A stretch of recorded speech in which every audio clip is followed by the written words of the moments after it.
Bandwidth for all shows on the Aussie Tech Heads network is supplied by Aussie Tech Heads Web Hosting. For a fast, affordable and reliable Australian server with fantastic support, contact Aussie Tech Heads Web Hosting at aussietechheads.com.au. Aussie Tech Heads, Australia's best hosting service.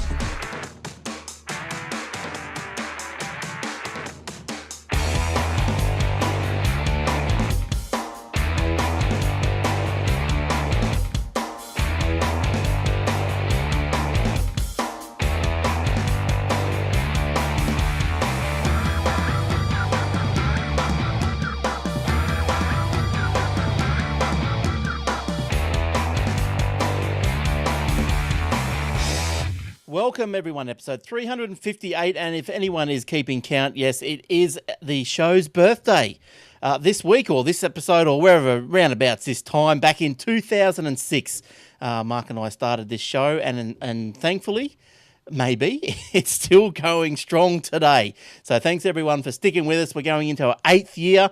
We've had a whole load of different guests over the times and people on to co-host and everything. So just want to thank everyone that's ever been on and all you guys that have listened and maintain your subscription. Thank you very much. So we're not going to make a big deal out of it because we've got news stories to get through.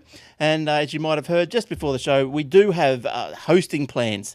So we've moved into the hosting sphere as well, athwebhosting.com.au. If you need a little bit of web space here and there for your business or for a little personal blog, go and have a look at athwebhosting.com.au.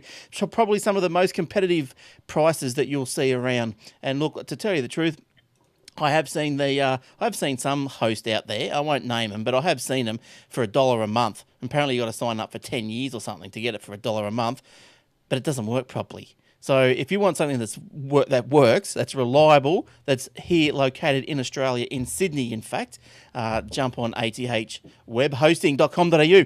All right, now as I said, we've got all that out of the way. So let's see who's in tonight. Let's have a chat to the person that we haven't seen for a little while, and that's William. Hello, William. How do, sir? How do? How you doing? Oh, yeah, I'm still. Good. Good. Now I'm just going to try. Around. It's been a while. It's been probably 5 or 6 weeks since I've been on, but Has it really having some issues in life, but they come and go. So hopefully, give another couple of weeks, and I should be back full time again. Yeah, that's good. We missed you, mate. Your beard hasn't stopped growing, so that's pretty healthy there. No, it actually. It grows overnight. I shave every morning, I promise. Right. And just by the time I get to work. All right. We call him Mr. Fuzzy Chops. Mr. Fuzzy Chops. And there you go on screen now. Warlock. Hey, Warlock. It's been a couple of weeks since we've seen you on this show. Yeah. But I might pop my head back in and see what's going on. Make sure that you guys are behaving yourself. We are. Always. And Warlock's going to join us. He was on the Ausmax Zone, but now he's back onto Aussie Tech Heads. That's very confusing, I know. Seen the light. But anyway. Yeah, it's up there, just above my head. Yeah, he's back. So welcome back, Warlock. And you also heard there, Shane. How you doing, Shane? I'm good. How are we, people? Good, thanks. And over there in sunny Western Australia, you're keeping out of all the fires. They're a long way away from you, but they're around down Sydney way, I'll tell you that. We've got winter over here. Yeah, right. Oh, yeah, we got the big jacket on the night. But, it's summer up and down the East Coast, I think. Will was just saying before it was 39 degrees. That's insanity. Well, it was 39 in our office. It was only, I think it was 34 or 35 outside. Yeah, it was ridiculous. Yeah, that's insanity. For this, I mean, if that's now, can you imagine what it's going to be like in 3 months' time? I can indeed. All right, so let's move into some stories, I guess, and also anniversary this week or yesterday, or it depends where you are in the world. But September 11, the collapsing or whatever of the Trade Center over there in the US. Now there is in honor of the 12th anniversary of the attacks. Now Earth Cam has pieced together a time lapse video. Now look, I'll see if I can play this as I speak.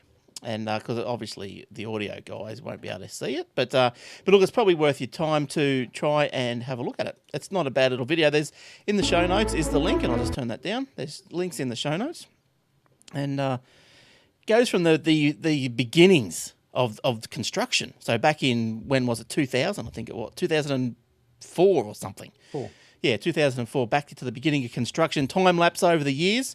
Over the days until it was built to the spire that was put on back in, I don't know, when was that put on? Sometime. Anyway. So this is the building of the memorial thing. Yeah. So it's all, that's right. It's all going on. So There is actually also somewhere a time lapse of the cleanup of the rubble. Yeah, okay. Yeah, right. So, look, it gets going, doesn't it? It gets going. Look, so if you're interested in that, if you are listening to the show, there is the show notes. So, aussietechheads.com.au /podcast, and go to and have a look at the show notes. And look at that. It's getting it going. I don't know. How do they get when they build these skyscrapers so high, how do they get the crane down? Like, Same way they got it up. Another crane? Yeah, but does it must just all come apart and they just go down in the lift? Yeah. When they build them, they walk them up the frame. They've got a sleeve that slides up the outside of the frame, and then they lift themselves up, put an inner sleeve in. So once they get to the top, one of the cranes lifts all the other ones down, and then it basically just reverses the whole procedure and walks itself back down the building again. And apparently it was an Australian invention. Oh, okay. So I heard. Yeah, I haven't actually confirmed that, but I heard the same thing. Yeah. So that's another that's the thing that so where Will, you everyone obviously remembers where they were. Do you remember where you were when you heard about the destruction of the trade centre? Yeah, I just got off a train after a late shift. I walked in the door, turned on the TV, and went, "Who flies a plane into a building?" and turned the TV off and went to bed. Yeah. I thought it was some really bad B-grade movie. Warlock, you got memories of that? Where were you when that I happened? got up and turned on the TV as I was getting ready for work, and I saw the news on the TV. I was like, holy cow, and I quickly jumped on the computer on IRC, which is a thing back in those days. Ooh, yes. A little tin can string that is coming back thanks to Mr. Abbott. Anyway, and saw this crash, and I was like, holy cow, hey everyone, this has happened. They're like, dude, we've been watching it since the start of it like 4 hours ago, but welcome to the past. I was like, whoa, that's amazing. Scary. And Shane, what's your recollection?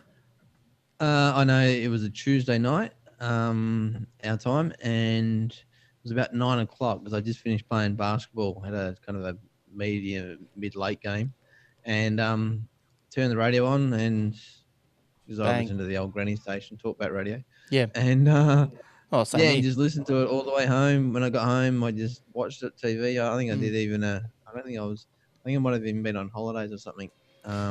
Did an all-nighter just watching the coverage on TV. I mean, it did get a bit monotonous after a while because, I mean, they kept replaying the same footage. Yeah. But, every year I watch they have a different documentary on about how, it was a big conspiracy and the government was in on it and all this kind of stuff. Oh, yeah. Well, I remember, I think I was getting up for work too. Probably, I'm not sure, maybe about 5 o'clock. Like Shane, the radio went off. I think ABC come on. It was all just wall-to-wall coverage of it. And I went, what's going on here? I couldn't understand really what was going on. So I went out to the TV, put it on, and I started watching it, and I think I was 20 minutes, and I actually saw, I think it was pretty much live, the second plane. And, it was just crazy. It was just one of those things that you never forget, do you? Just never, ever forget. But so anyway, that's all going on over in America, the 12th anniversary of that. So that's really bad. But anyway, on a brighter note, well, hopefully for Microsoft, Microsoft's working on a Surface Pro 2. Oh dear, Microsoft has twice as good as the last one and twice as popular. Well, I might send. And like 40 of them or something. And twice as profitable, they hope. Microsoft has reportedly finalised the second Surface Pro design and intends to get the tablet to market before Christmas, so industry sources tell The Verge. So there you go. New processor expected to improve battery life, currently rated at around 5 hours, but only improvements of around 2 hours. So Microsoft will also double the RAM to 8 GB. And NVIDIA has confirmed that a second Surface RT is on the way. Is that just which crazy? Everybody will buy. Everybody wants the Pro. Just get a Pro. Don't Yeah. worry about the RT. I thought they just done their 900 billion or 900 million or whatever it was on the RT. Are they still sticking with The that? problem with Microsoft is they can't let something go when it's a failure. They can't say, look, it didn't work. Get rid of it. We'll concentrate on these ones. Well, this will be the future. They're like, no, we said it was going to be good. And at some stage it will be. We'll just keep working at it until somebody likes it. It's like, Well, I don't know. You've got to learn to cut your losses and move on. Well, I don't know. Like, well, you have a look at like the Windows Home Server. They got rid of that, didn't they? They didn't like that too much, and they started. Eventually, though. Yeah. They need to look at these things a lot faster. You see, they got Windows 8 for desktop, Windows 8 for the Surface Pro, Windows 8 RT for the Surface Pro. None of them are compatible. You can't run any of the apps on any of them on any of the other devices. And that's So what it's the problem confusing is. to call them all Windows and Windows 8 anyway. The RT is too reduced. Get rid of it. Stick with the Pro operating system, and the desktop just have the two, and that's it. Yeah. It'll be fine. That's right. But yeah, I just can't believe they're sticking with that Surface RT. There's no way in this world I would ever get one unless it was given to me. Because it doesn't. You can't. What do you do with it? And even then, you'd re-gift it. Well, that's right. Yeah. I don't know. Look, I still run the Windows Home Server, and I don't know why they got rid of it. I think it's great. Yeah. It's easy. I'm not anti-Microsoft, but you just got to know when to cut your losses and move on. All right. Well, look, I forgot to cross to Shane tonight to ask him about this day in tech. So over the history. So Shane, pull out your whatever you got there. Pull out me blue ones. Pull it out and give us a look. Yeah. What's... You know what would be good? 1 week if you actually got the title of this segment, correct. Yeah, probably. It's it's just whatever comes to mind at the time. Don't get your hopes up. What is it? All right, It's this... September 8. All right, yeah, go. You gone? No, it's go. No, go. you go. You're the boss.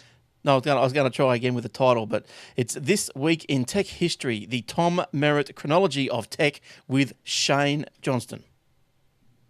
There we go. Well done. Over to you in the studio, Shane. Take it away, Shane.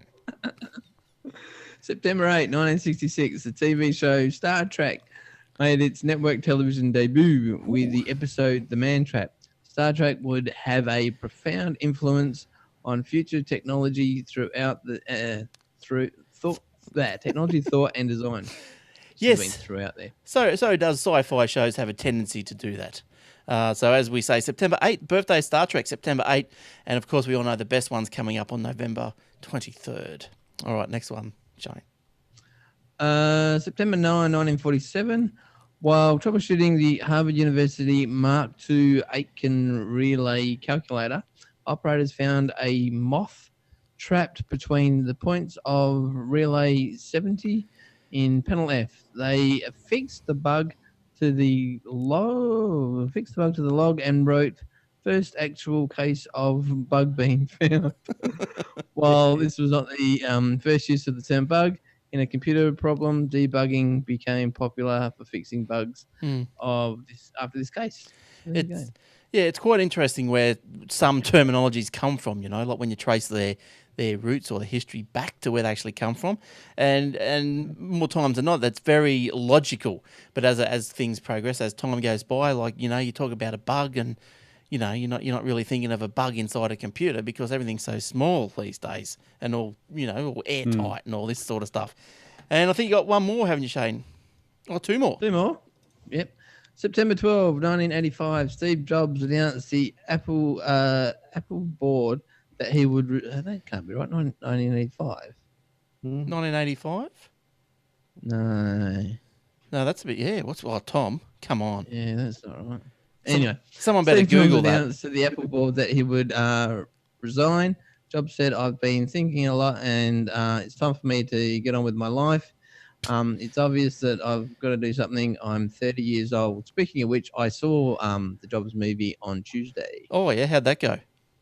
It wasn't as bad as what people made it out to be. I mean, I think the people that have bagged it are probably the people that have been close to the story, like, Steve Wozniak and Apple people and all that kind of stuff, because they know that, they know it's probably not 100%. But anything like this, they've all dramatised anyway. Like, otherwise it probably would be very boring. There's nothing true about anything that happened. There's just a bunch of stuff with a guy called Steve and a guy called Steve. In 1985, that'd be right because he was born on February 24th, 1955. So That's right. 30, So when did he come that's back? right. 97 or something? 7. Yeah, Yeah. 97. So he Mm. must have been away for 12 years. Yeah. Well, But, 85.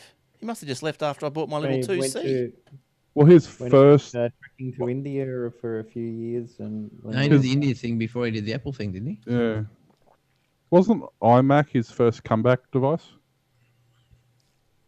Yes, it might have been. Could have been.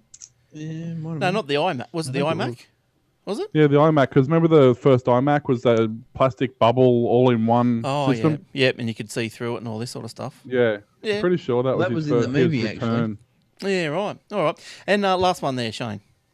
September 13, 1985 as well. Popular year. Nintendo released Super Mario Brothers in Japan. It became the best-selling video. became the best-selling video game for 20 years until it was surpassed by Wii Sports. Wow. You know what Super Mario Brothers was first released as before it was called Super Mario Brothers? Mario? I can't remember exactly. I haven't got. I'm trying to look it up, but I'm pretty sure it was something like Jump Brothers. Yeah, okay. Mario was originally Jumpman. Wasn't he in Donkey Jumpman, Kong? that's right. Yeah, Mario, yeah, he was in Donkey Kong. I think that's where he came. Yeah. He first, the character. rose to fame. I used Yeah, to, and you know what the story of that was? what? Mario had was beating up the big Kong and being mean to it. So the Kong got revenge by stealing his girlfriend and climbing to the top of a tower, and then Mario was trying to get his girlfriend back. Mm-hmm. Well, So, Mario was actually a very bad man, and the Very, Donkey very Kong bad guy man. was actually nice. The reason they called it Donkey Kong was because it was supposed to be donkey like a stubborn mule type thing. and Okay. Kong, big animal. Hmm. Did you used to play Donkey Kong and do the little cheats in every couple of scenes? There used to be a No. couple of little cheats. I saw the movie about trying to get the highest scores. That was interesting. Oh yes, I think on the first level you go up the first ladder, and then if you could jump backwards and you'd fall through the floor and you'd end up in the second screen. And then I think I can't remember the one. Oh, the 2-screen handheld. No, the arcade version. Oh, yeah. I can't remember. There was one I think in the second level and the third level with the springs or whatever. Those ones. There was an invisible spring that you could. Invisible elevator you could ride down. But anyway, who cares? You can't get it in the arcade. Yeah, they had a anymore. handheld one that had one of those flip open handheld ones. It had the 2 screens on it. Oh yeah, yes, yep, yeah, okay, yeah, And then they brought out the remember the watch games yeah. that were completely useless because between the screen and the keys you're like, Oh, remember? Wristwatch type one. Do you remember those real old ones? Do you remember the what did they call those games? Handheld games. I don't know. I had Popeye. Remember Popeye? Game and Watch. Yeah. Yeah, where you had the little You know, it's Popeye. bizarre. I had when I was young, I had this bad dream about sharks attacking me, and the next morning it was my birthday, and I got a Game and Watch thing, and they had these sailors that would jump out of the ship into the water, and sharks would try and eat them. And they're like, "You must have had a premonition or something." You must have. Yeah, a guy in a boat rowing back and forward to try and catch the sailors as they're jumping off the ship before the shark ate them. Yeah, right. Wow, right. that's a coincidence. Yeah, the only other one I had, I didn't have too many. I had Turtle Bridge. Don't know if anyone remembers Turtle Bridge, but that was all right as well. No. Yeah, I like Octopus. It's fun. Yeah, Octopussy. Yeah, that was a good one. Anyway, Will, what struck your interest this week? Anything exciting? well, the last couple of days it's impossible to find a story that doesn't mention Apple. Yeah, I've got a Because of- couple for later on. Yeah, basically some companies release a phone the same as the last one and people are expected to buy it. Well, let's talk about them now if you Phones. want to. Do you want to talk about them now?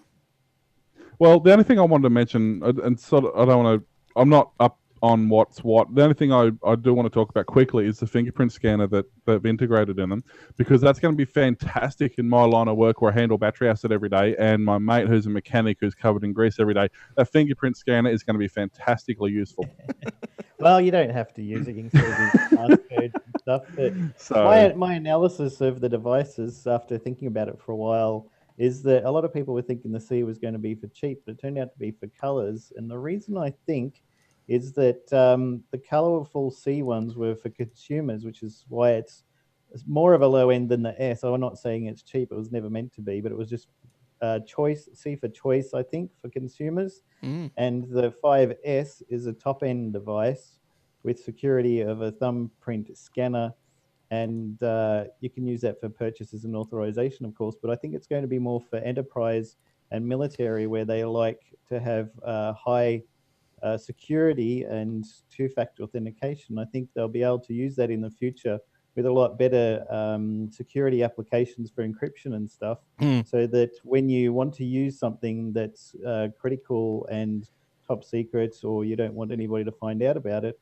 you can scan it with your thumb and then also type in the passcode. So you've got two-factor authentication. That's going to be probably the highest security device in existence. Yeah, And yes. BlackBerry is dying now, so we need somebody to step in where BlackBerry has dropped the ball. And I think it's going to be the 5S. Businesses don't care about spending a ton of money on a 5S, which everybody else thinks is just overpriced rubbish, because they're going to go for the security of the thumbprint plus a passcode. And you always like to have in that kind of line of business something that you have, which is your thumb, and something you know, which is going to be your passcode. And if anybody doesn't have those two things, then they're not going to get in the device. But hang on, you're making a huge assumption here. You're assuming Apple's even going to let the third-party access to that device. Eventually, I think they will. Yes. At this stage, they don't. They definitely said it's not going to be at this stage, but I think in the future. And So basically, they've released another device that they've shot themselves in the foot, because by the time they release it, every other device is going to have it, in much the same way they did with copy and paste, for example. They'll catch up. Yeah. So I think a lot of people will rely on iOS more than they will for Android and that sort of thing. I mean, Android still has a problem with things getting in there too easy, and iOS is less susceptible. I'm not going to say it's 100% perfect, but with encryption, with a powerful CPU, 64-bit operating system, and thumbprint reader plus your code, I think it's going to be really, really popular in the enterprise and military and other businesses like that. And Shane, So I have a question. Yeah.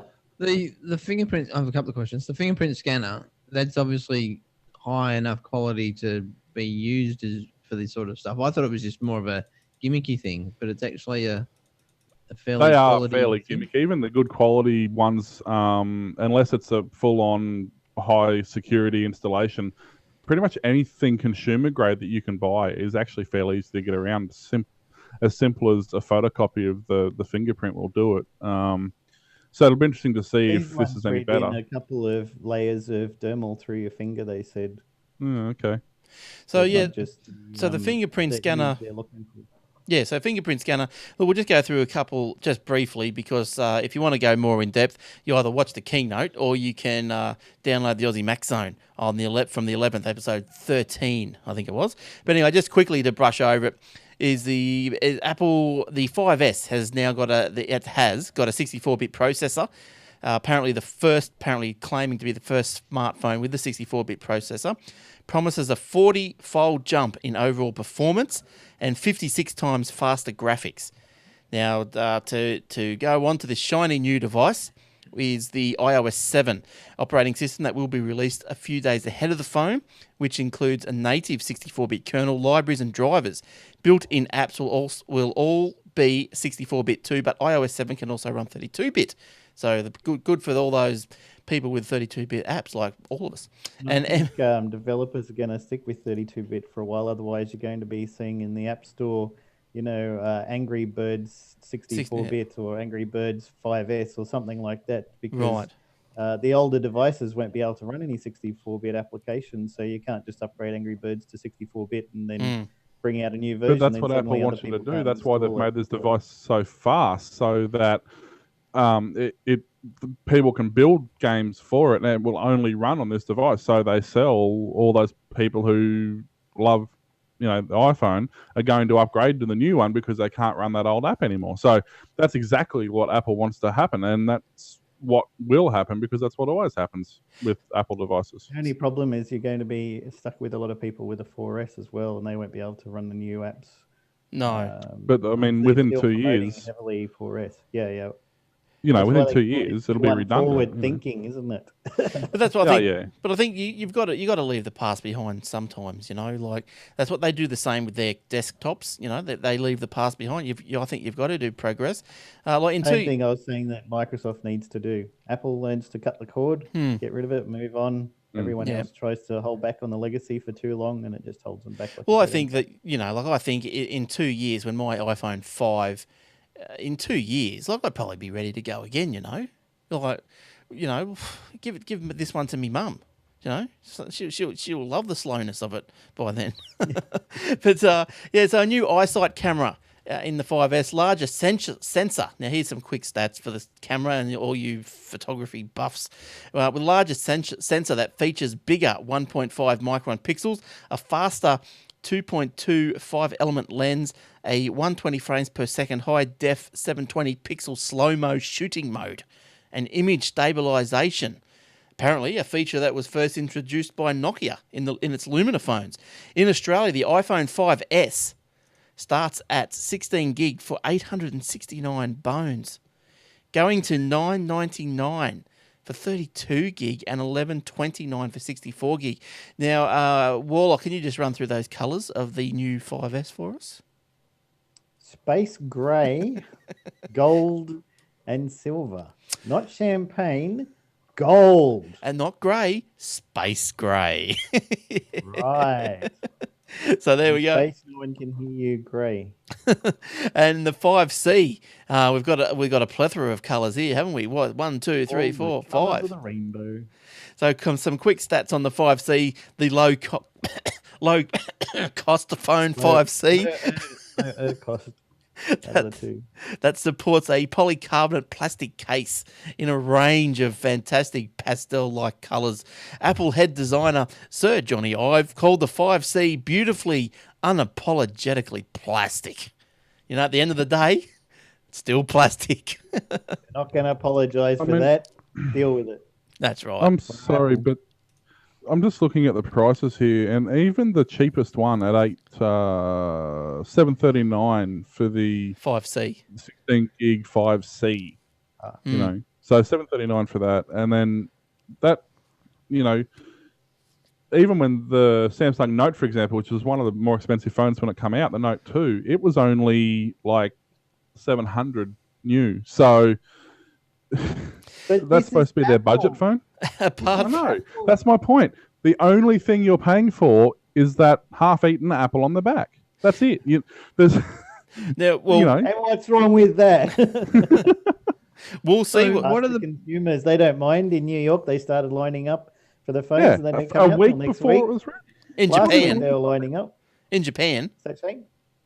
they were lining up in Japan, weren't they? Wasn't that Japan? No, in Japan they started today. Last week they started in New York. So, what are the prices in America? Because Maria was trying to tell me that it's 700 and whatever what we just mentioned. Oh yeah, we're getting in shafted. America, it's only $199. On contract for 2 years, yes.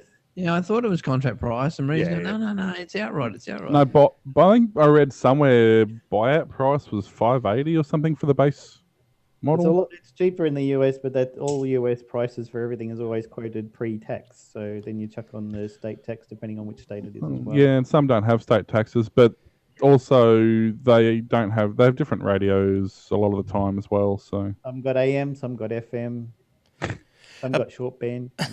Apart from the plastic case, the 5C has a better front-facing camera and improved battery, but otherwise it comes with... That's only because it couldn't be worse. Yeah, it comes with... They ran out of those cameras. They didn't make any more bad ones. It comes with the same A6 processor, 8 megapixel camera, and LTE 4G broadband, the same as my little iPhone 5. And Australian pricing, as we just was mentioning, the 5C is $739 for 16 gig, $869 for 32 gig. The official release date for the devices in Australia and New Zealand is September 21. And I think you can pre-order tomorrow, Friday the 13th. For the 5C. Yes, right. But I don't think anyone here is going for that. I think we're just happy with what we've got. But here's another one. Did you watch the keynote, Will? You're It's funny. hilarious. I know. Oh, so That's not Eric. That's not Eric. You're getting him confused. no. Well, what I was going to say is that, see, now that he hasn't watched the keynote, I can tell him another little bit of goodness that he'll probably like. You can get these covers, Will, for the 5C. Did you see that? Yeah. Well, you wouldn't have seen Yeah, that. they're in the Floor article I'm covers. reading. Yeah, $30. It's all right, isn't it? Yeah, that's great. I'll stick to my $2 cover that also acts as a second battery and a leather protection for the front. Thanks. Yeah, I was going to say just before, it's going to be interesting to see what happens there in China because, you know, they're trying to crack the Chinese market, the biggest mobile phone market in the world. And Why? They already make their own version of the iPhone that's one of the most popular devices. Why don't they just put a license on that and sell them their own version of phones? well, apparently Apple shares slid as new phones deemed pricey. The 5C That's hilarious. Yeah, the 5C's price appeared too high to fend off rivals in emerging markets. It will sell, yeah, as we said, blah, blah, blah, sell for $739 Australia. And that's $130 less than the starting price for high-end 5S models. Look, if you're going to be spending $730 on a phone, I don't think an extra $130 and you get the old fingerprint thing. You could probably even put your toe on it if you wanted to and have a toe print. Then that'd be fun. You'd probably put other things on Stick it your too. nose on it. A nose print? What about an earlobe print? You know, and Apple shares slid 5.6% to the 1 month low of $467 US, but still Apple shares climbed at 28% between the start of July and Monday before the Apple launch, as Yeah, anticipation. they'll be going up again in a week or two. There's one thing I'm curious They'll is, sell- they'll- and I don't know if they do or not because I haven't used an iPhone, but do they have voice recognition security? Because there's an app on my phone that instead of worrying about passwords or passphrases or certain patterns on the screen, you can just say a passcode and it Voice is activates. my It unlocks the phone. password. Identify me. Hmm. It's not sneakers. No, you can't do that on the Apple one unless something comes built into the operating system. Yeah. You can't write an app that will integrate with the lock screen or make phone calls. That's what I thought because on mine I use it through the Bluetooth at work. So because we've got like 4 phones all sharing a Bluetooth, so just leave it on the bench and I can just unlock it. It's a good feature of the new Moto X. If you've got a Bluetooth, say, laptop with Bluetooth, and you pair it with the Moto X once, the next time that the Moto X sees that it's within range of the Bluetooth laptop, it can auto switch itself to unlock mode because it knows you're at home or somewhere that's secure and safe with it. If you want, you can disable it, of course. And they've also got a little tag that's Bluetooth that you can clip on your belt. So if you've got it anywhere with you, anytime the phone is anywhere near that tag, it'll remain unlocked as long as you want it to. Or if you've got Bluetooth in the car, when you hop in the car, it auto unlocks so that you can access the navigation and all that sort of stuff. So Yeah, mine does that too. As soon you as get out of the as soon range, as it locks. I've got mine set up, so as soon as it's in landscape mode and it's plugged in, it automatically unlocks, whether I'm at home or in the car or whatever. So it unlocks, and if I'm in the car, if it's in that position and the GPS detects it starts moving, it drops into car mode. Do That's you do that all with right. Tasker? Yeah, Yeah, I use that on mine. When I'm in the office, it knows the local Wi-Fi and the GPS location of the office, so it switches all of my ringtones and notifications down to the lowest volume, and then once it detects that I'm away from that location, it switches them back up loud again, so that it's not, ringing at volume 10 inside the office, which is great. Interesting. That's very good, isn't it? A good little function. But look, at the end of the day, I think Tim Cook, he's probably been watching the demise of BlackBerry over the couple of months, and he's gone, you know what? We can do something here. High-end, high-price phone, security, tighten it up. Let's get that market. We'll get the 5C out there. That replaces the 5. There's no more iPhone 5. And if you really want a budget iPhone, you go to the 4S. So, high-end, people will still pay it because they're just fanboys, and they will buy it. But I think it is aimed, as we've been saying, aimed towards I reckon, aimed directly at BlackBerry users. So what's funny though is iTunes is still a screen capture program. So all those people who have the most secure phone in the world, as soon as they put it on iTunes and iTunes does something, it's capturing your screen anyway. So All right, so Google. Let's move on to Google. I'll just switch off Will when it comes. Oh, it's going to take 5 minutes. Okay, anyway, we're going to look at Will for a while. Google loses. Are you having Bitbuster issues again? How's it doing, Will? There we go. Good to see. We're making up for all that time we haven't seen you the last few weeks. That's We're right. just going to focus on you for the whole night now. It's going to put you on the screen for the whole night. Don't scratch your nose because we might think you're doing something else. Now, Google loses court appeal. Now, this is in the US, but the Ninth US Circuit Court of Appeals refused to exempt Google from liability under the Federal Wiretap Act for having inadvertently intercepted emails, usernames, passwords, and other data from the Wi-Fi networks to create Street View, which provides panoramic views of city streets. Now, this has been going on for a while. So the little Google car, just buzzes around the streets of US and Australia and wherever else, and it's how it's just mapping it out, taking photos of everything as it goes around. But it's also sucking in the Wi-Fi, sucking in the unencrypted Wi-Fi. It's like a big vacuum cleaner. Now, the circuit judge... Google sucks. How's this bloke? The what? You saying Google sucks? Yeah, roundabouts In way. the data. Oh, Oh, great. yes. Then that's going to crash again now. Now, the circuit judge, a J Baby or something like that, said Wi-Fi communications did not qualify as radio communication or an electronic communication that was readily accessible to the general public, such that Google deserved an exemption from the Wiretap Act. Even if it is commonplace for members of the general public to connect to a neighbour's unencrypted Wi-Fi network, Bybee wrote, members of the general public do not typically mistakenly intercept, store and decode data transmitted by other devices on the network. Oh, bollocks. I mistakenly steal Wi-Fi all the time. Well, if it's around, you're going to use it, aren't you? A Google spokeswoman said, "We are disappointed." Oh, blah, blah, blah. Cry. We're disappointed we can't break the law and get away with it this time. Disappointed Well, we got- how, in what world is Wi-Fi, which uses radio frequency, not a radio frequency? Yeah. So I think that In Judge Baby's world, baby. yeah, it's a grown-up world out there, Don't baby. you be judging me, baby. Oh, look, and can I just quickly go back just before I'll just interrupt the Google Wi-Fi stories because I do have a continuation on that. But can I just interrupt that one and just quickly hark back to the Apple stuff? Just quickly, I promise. But it's also iOS 7. We forgot to mention that. That's also, did we mention that? It's also coming out. Yep. Yeah, so if you're on the video, Where were you when we mentioned that? Oh, sorry, I About just 64 bits and stuff. that's right. I just had a screenshot and I thought I've got to use it. I went to the trouble of getting it. So It's got some pretty stuff on it. that's right. And that is next Wednesday, I think. Is that right? Does anyone know, Warlock, that Wednesday that's coming out? Yeah. Yeah, well, probably It's got Thursday. the our time. parallax background that looks really funky when you tilt it this way, and that parallaxes everything. And Oh, cool. swipe up from the You mean bottom. like the gallery does on Android phone ever since forever? Yeah.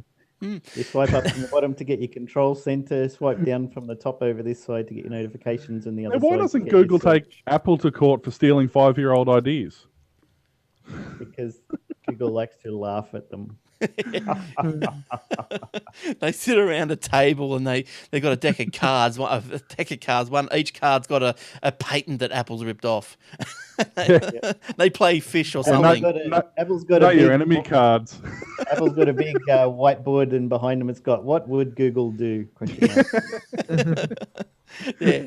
You 5 go, years Or the ago. Jeff Jarvis book. No, what did Google do? all right. Now sticking with Oh, dear. Wi-Fi. Actually, we'll do this one, and then we haven't had one of Shane's stories, so we better cross him after this one. But look, Wi-Fi. Now, are you feeling sick? You feel all right at home? You walk into the office or wherever you may go, and you go, "Oh, I'm sick." Well, you might have a Wi-Fi allergy. It is real, apparently. Well, could just be allergic to work. Sorry, boss, I can't come in on Monday. I'm allergic to your Wi-Fi. Former Switch it up to AC, and we might come in and talk about it. All right? Former CSIRO scientist Dr. Alexander McDonald lodged a claim for workers' compensation for nausea, disorientation, where am I, and headaches he suffered at work when exposed to equipment that emitted electromagnetic fields. McDonald won the case in February this year. Yeah, I'm sure he doesn't have Wi-Fi at home either. Yeah. Now there is something to be said for electromagnetic fields in high volumes causing issues, but you're not going unless you're sort of surrounded by faulty equipment that's missing all its earth straps and you know, things like that. Then you're probably not even going to notice it.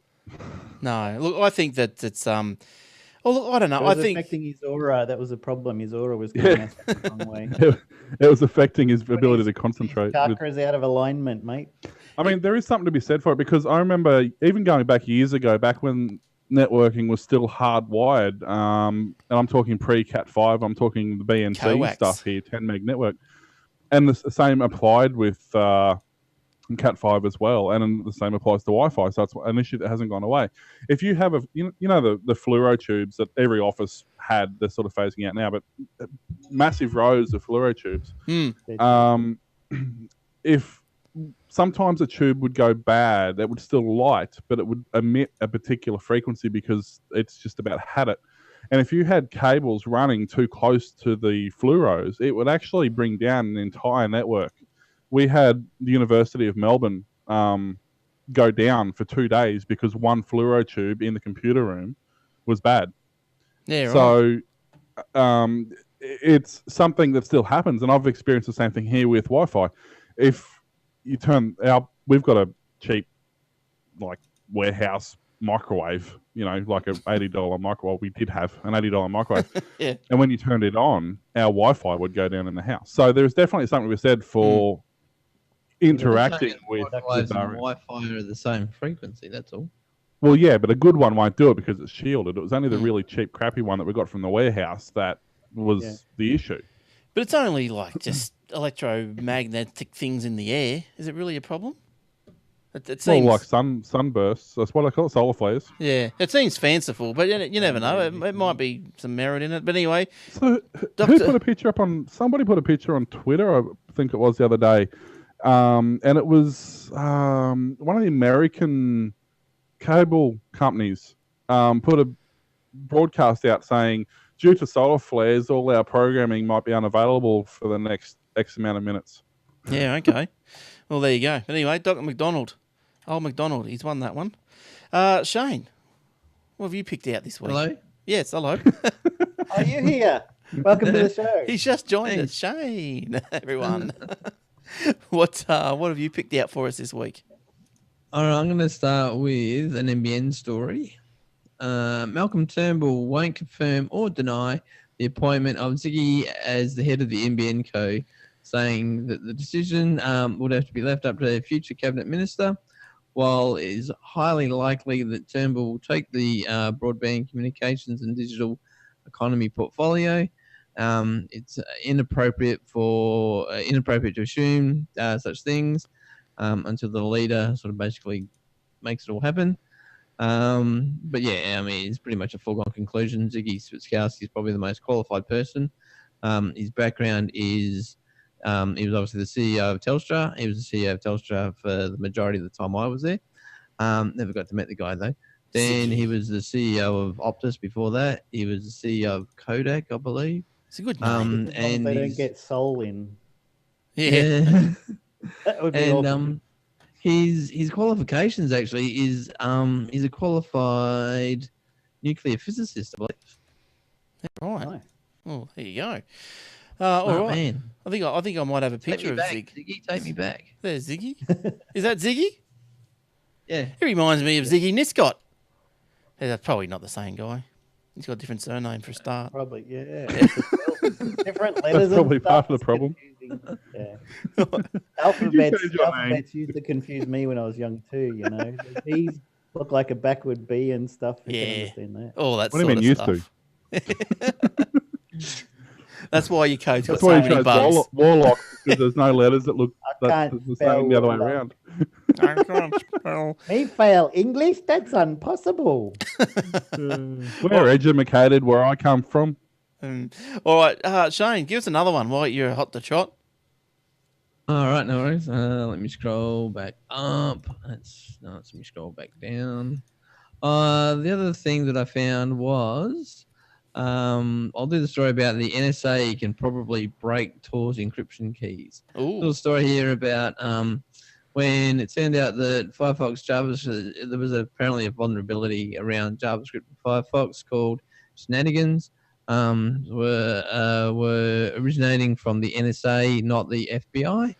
It was pretty clear that the agency was looking to undermine and access Tor's encryption. So basically, there was a vulnerability that used JavaScript in Firefox to I don't know if it actually successfully broke into Tor, but that was what they were using. Goes on to say that how they're basically getting into Tor, or they believe, is that they actually get into the transmission, for the want of a better word, before or after the encryption kicks in.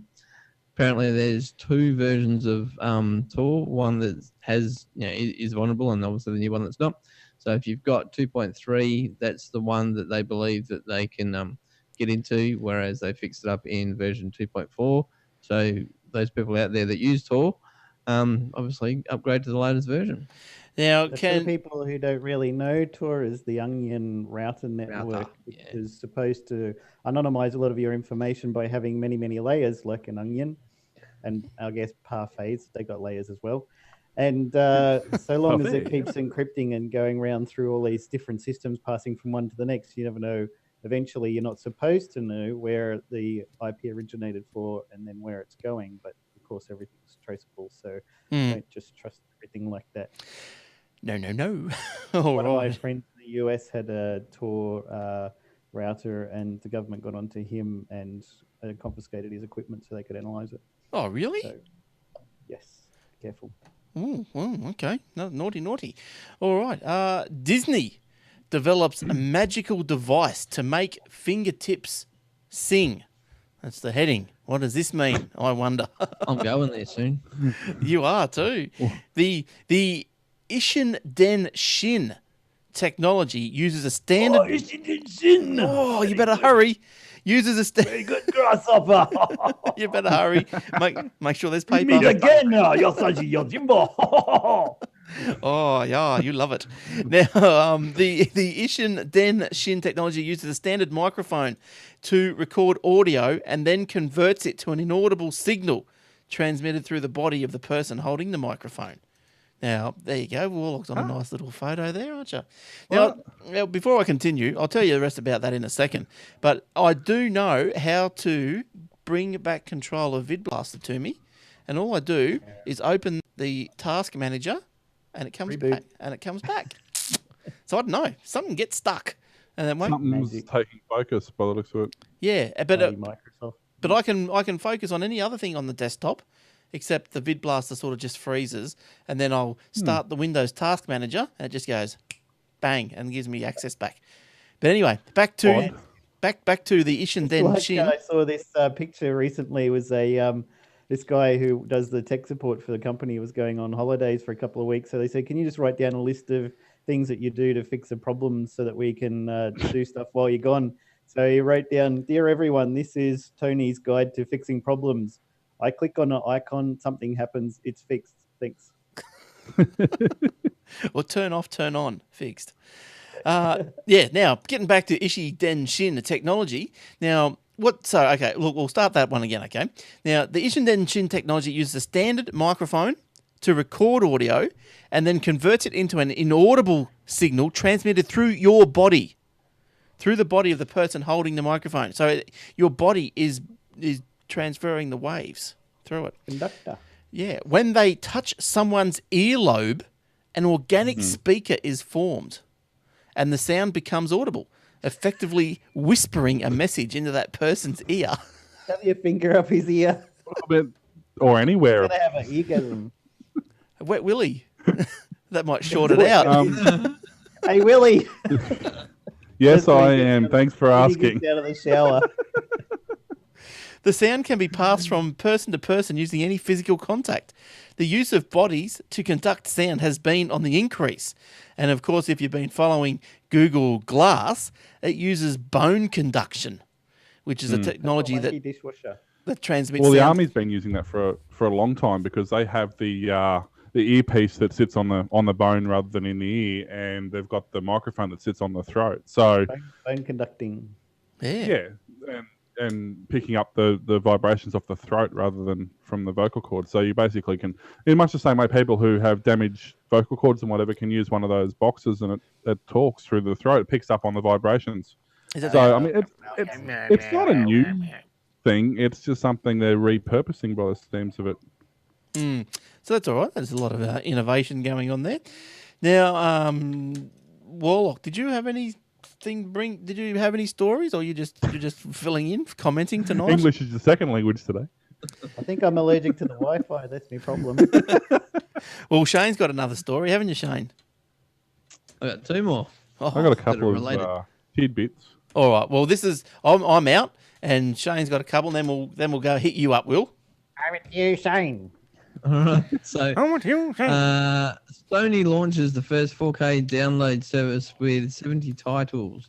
The biggest problem with all the Ultra HD televisions is practically every major manufacturer has released over the last year is that there's practically no 4K content out there.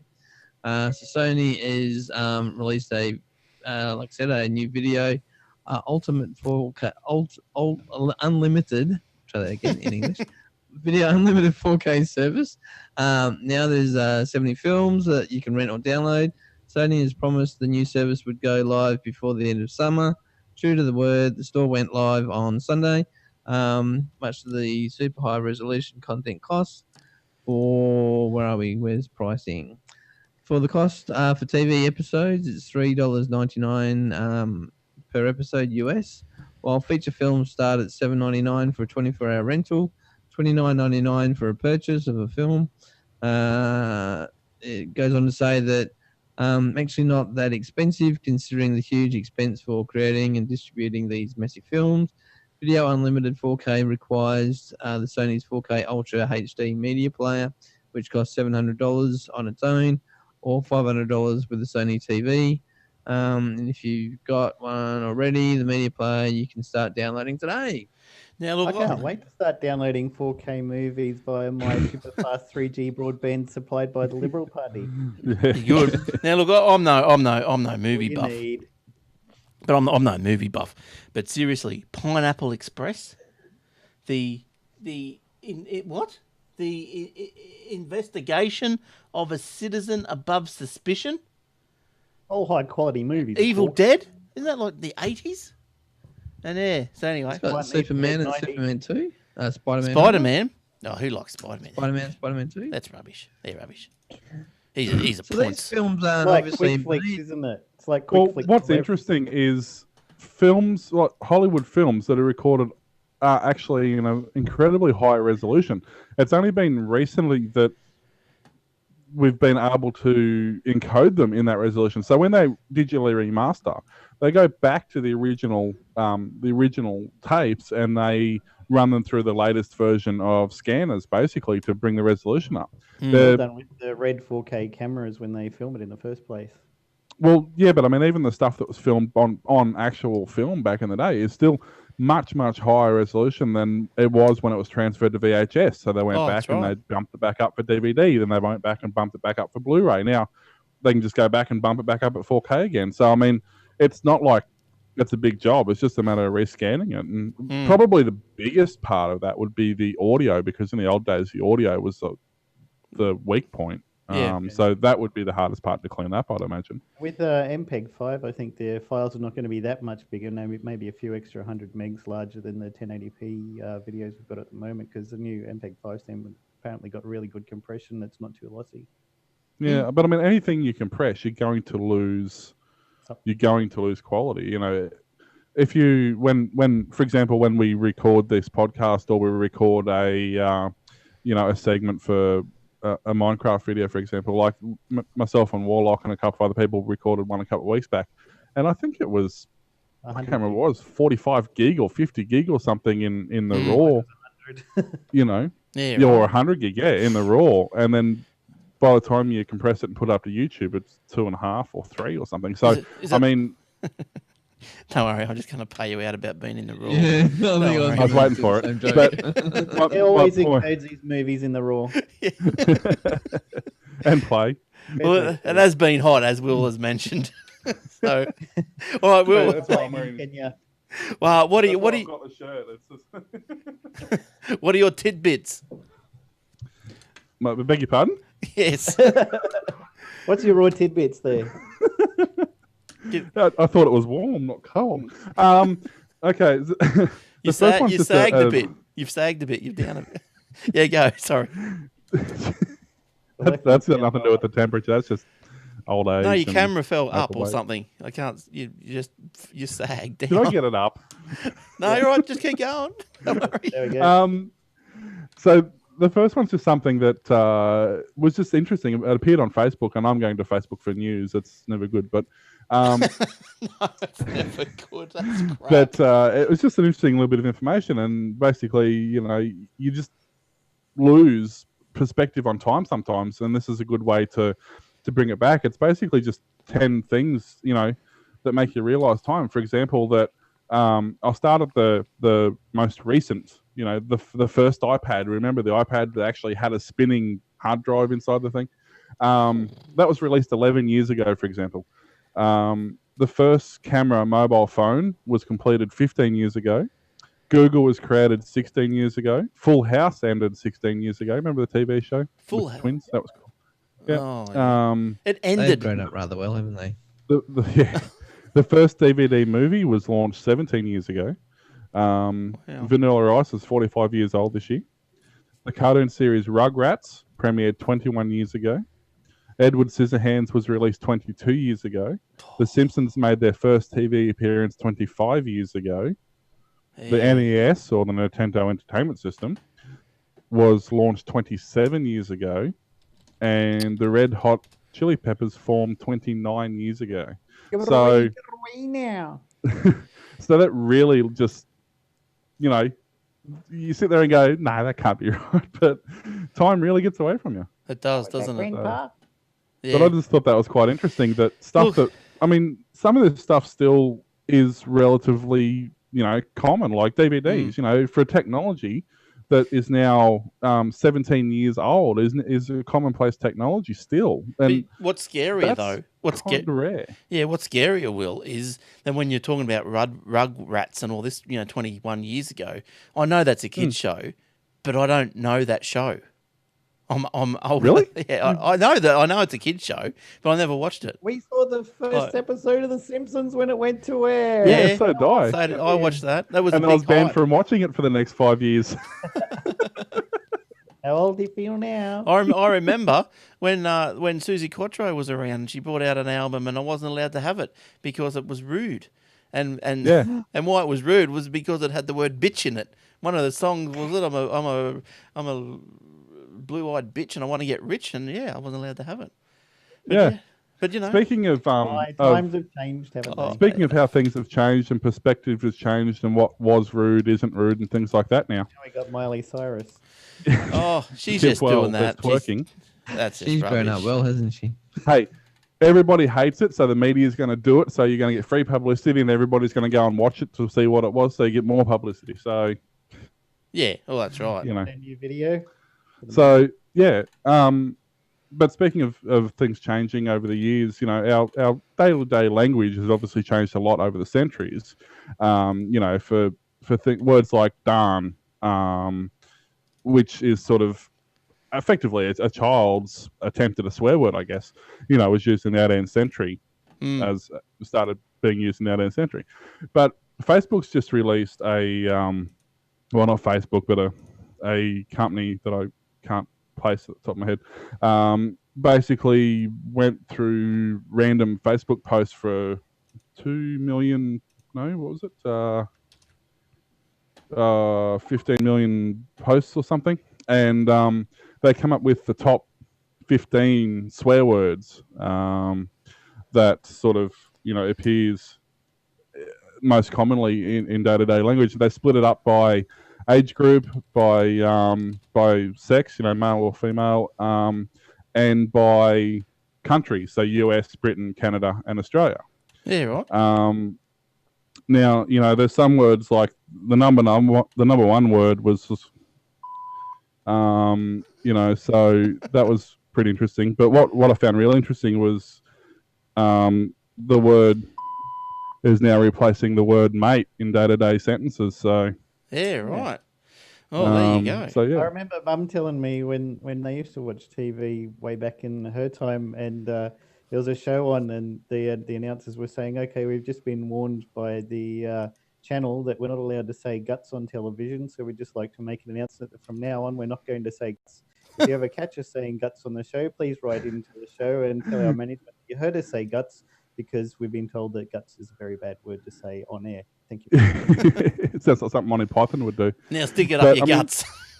There is a couple of interesting words, like as I was saying before, things like damn is actually number 3 in the US, number 9 in Britain, But damn's all right. 3 in Canada, and number 6 in Australia. Where are we? What else is here? That darn, which I was saying before, is number 8 in US and Canada, and 18 in Britain and Australia. So even words that aren't necessarily associated with swearing, and this one surprised me, bollocks. Yeah, it's an English. You would think that's a fairly well, it's used more in the US and Britain. I mean, obviously it's a British word, but it's used more in the US than it is in Canada and Australia. Well, there's some some words that you'll see on the American TV, or that'll be suitable, well, not say suitable, but allowed on our TV or English TV that won't be allowed in American TV. There's different words. Here's one, bugger. Everybody associates, everybody who uses it associates that word with Australia, more or less. It's an Australian slang, and The ad. well, especially because of the ad. But it's actually used, it's used mostly by Britain and Australia, but it's only one spot above US and Canada. So it's, on the list of 20 words, it appears one slot above in Australia. So it's kind of a little bit counterproductive with some of the words. It's a very interesting insight into the language. I mean, obviously, language has changed, but yeah, it's an interesting. And then we have advertisements on TV like, "Where the bloody hell are you?" Yeah, well, that's it. Well, there you She's done go. it rather well, hasn't she? Well, I suppose, when you think of the actual definition of the word, Buggery. it's not a very nice word. No, just Buggery. things become more common use. And that's the thing. I mean, Go and have a look at the definition. you hear, and I know I used to do it at school, and I still hear school kids calling people scumbags.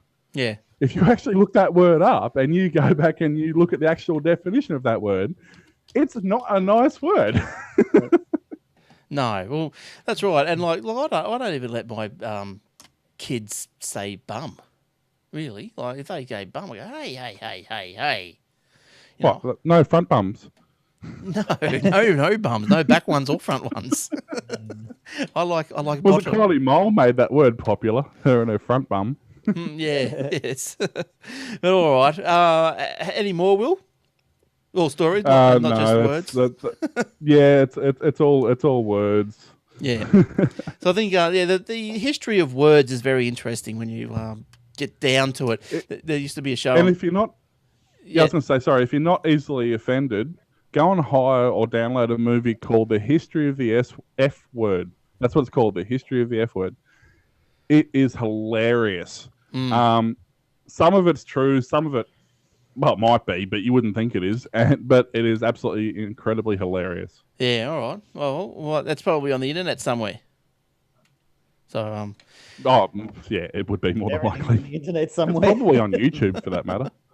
yeah. All right. How's this guy? All right. Let's. I've got one more. Yes. Shane's got one. Shane's Over got- to you, Shane. Taking away. Control room to I Richie. wanted Control room to Richie. Come in, Richie. Over. Richie, control room. I know this isn't going to be that crash up for the people on audio, but it's incentive to actually watch the show, the video version of the show. This last little story, it's basically just a video where they're trying to sell the good points of an LG 4K TV, and it's basically the TV gets used for a different purpose. and they try and reenact like an interview kind of situation. It's like a candid camera kind of thing. I don't know if you want to roll the. Yeah, do you want to roll the video, Glenn? If you've got it. What video? The video that's on my last story about Watch 4K, where they replace what looks like a window of an office with a 4K TV behind the interviewer. Well, let's have a look here. See if I can find it here. Oh, yeah. Watch the. It seems that it doesn't appear to matter because everybody who's going to watch it is in the chat room now, and they've all seen it. So.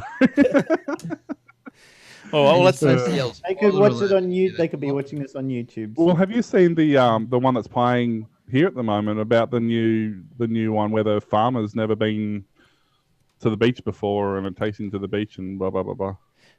Now you know what? All I've got people have been doing nature walks using Google Glass for people who can't get out of their house; they're too infirmed or something. So someone will go on a nature walk and then talk to them through remote audio and stuff.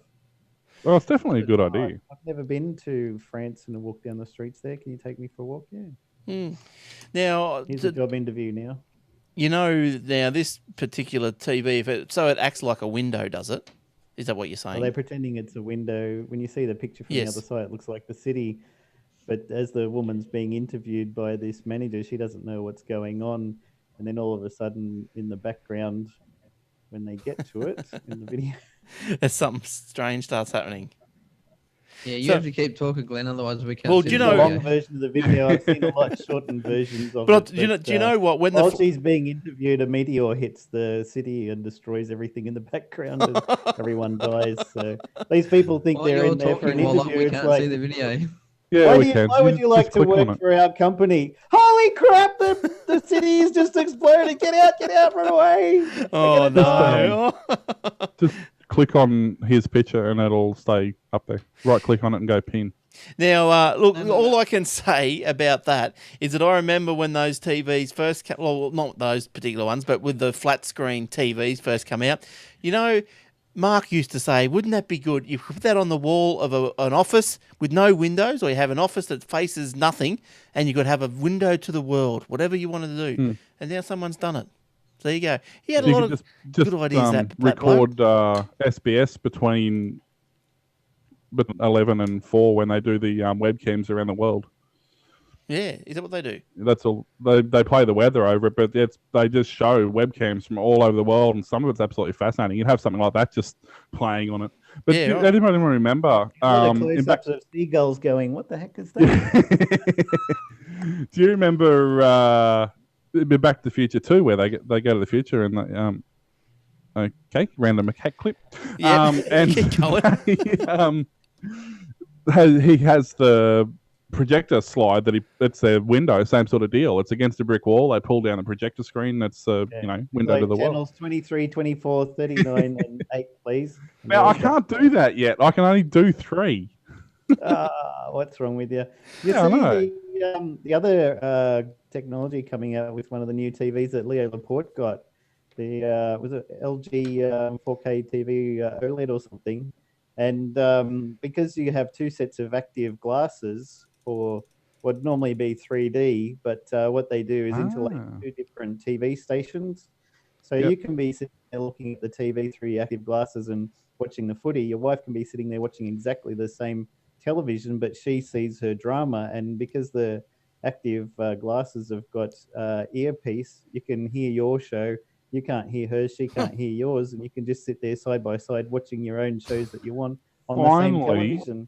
A decent use for a 3D TV. About time somebody. When she's sitting there going, "Oh, isn't this lovely? They're having dinner now. They're going into the bathroom in a nice long bath. Yes, we scored 41. Woo, you guys!" And she hits you over the head with something, and then you're dead. You're dead. You're dead. All right. Well, let's get out of here. So, yeah, that's the end of another show, episode 358. Thanks for downloading and thanks for subscribing. Don't forget you can catch us on the Facebook where you get a free app of the day, iOS and Android app. And that's all at facebook.com/Aussie Tech Heads. Also, the video of the show at youtube.com/Aussie Tech Heads. Also on the front of the podcast webpage, which is aussietechheads.com.au/podcast. Don't forget the radio, AussieTechRadio.com. Great little shows, techwebcast.info, which in fact we do play live, well, not live, but we replay it before this show when we go live on Thursday nights at around about 7 o'clock they start. Around about, depends how long they go. So, but there's always something on from around about 6:30 on Thursday nights at aussietechheads.com.au/live. So do all that. The AussieTechRadio.com, that's great. It's a Shoutcast radio, plays 24/7. If you ever got the the DTs about no tech news or tech stories, just log in your little phone to the Shoutcast or browse to that webpage and it'll start playing straight away. Heaps of shows on there and it's very, very good. Don't forget the athwebhosting.com.au. That's the most complete web hosting platform that you could ever want for your business or your little personal blog and whatever.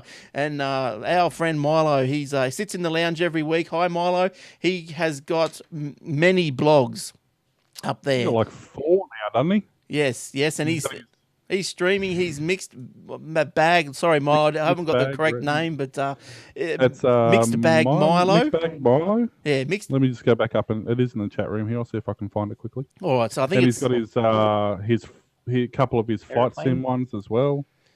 Yes, mixedbagwithmilo.com. That's it. Mixedbagwithmilo.com. So check that out. He hasn't pimped it out yet. It's only just started, so give it a couple of weeks or so. But anyway, that's all hosted on the athwebhosting.com.au, and it's great, fast Aussie service. So get involved. All right, guys. Everyone knows your Twitters by now, I think, because it comes up when you first speak. So we won't see that worry lower about those. third there. Just read that. Yeah, well, that was before. All you audio people can just go look on YouTube. So everyone knows all that. So Shane, farewell, and you can email Shane at shane@aussietechheads.com.au. See you later, Shane. Thanks for coming in. No worries. Thanks, guys. All right, Warlock, we'll see you next Thursday night as well, if all goes well. Catch you then. All right. Yep. And Will, welcome back. Maybe we'll see you next week. See how you go. See how work efforts are we'll see how treating things you. roll. Let's roll. Let's roll. Welcome back. Goodbye. Yeah, we might not see Will next week. Bye. Bye. His face might be fully covered in fuzz, but we'll have to wait and see. Is it a full moon next week, Benji? I don't know. It's Friday the 13th Slowly tomorrow. turning into Chewbacca. I am Luke Skywalker, always stroking my own Wookiee. All right, so on that note, I think we better get out of here. I think we're starting to lose the plot. All right, so What do you mean starting?